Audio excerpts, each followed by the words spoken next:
L'individualité selon Nietzsche. Pour Nietzsche, l'individualité est une notion centrale qui se réfère à la singularité et à l'unicité de chaque être humain. Il critique l'idée selon laquelle les individus devraient se conformer à des normes sociales et à des idéaux préétablis. Et il encourage plutôt le développement et l'expression de soi en tant qu'individu unique. Selon Nietzsche, chaque personne possède une combinaison unique de talents, de passions, de valeurs et de perspectives. L'individualité, pour lui, réside dans la capacité de cultiver et de manifester ses caractéristiques distinctives, plutôt que de les réprimer au profit de la conformité sociale.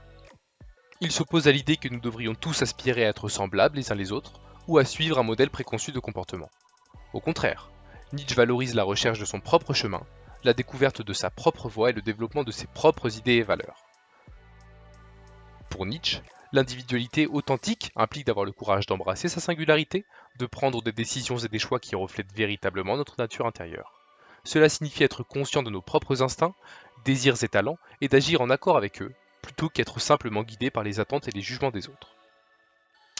Il pense que l'épanouissement personnel et la réalisation de soi se trouvent dans l'expression authentique de notre individualité.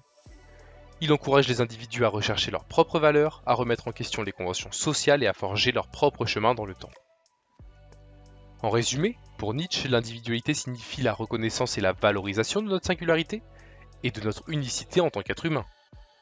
C'est la capacité de cultiver, d'exprimer et de vivre en accord avec nos propres talents, passions et valeurs, plutôt que de se conformer aux normes et aux attentes sociales.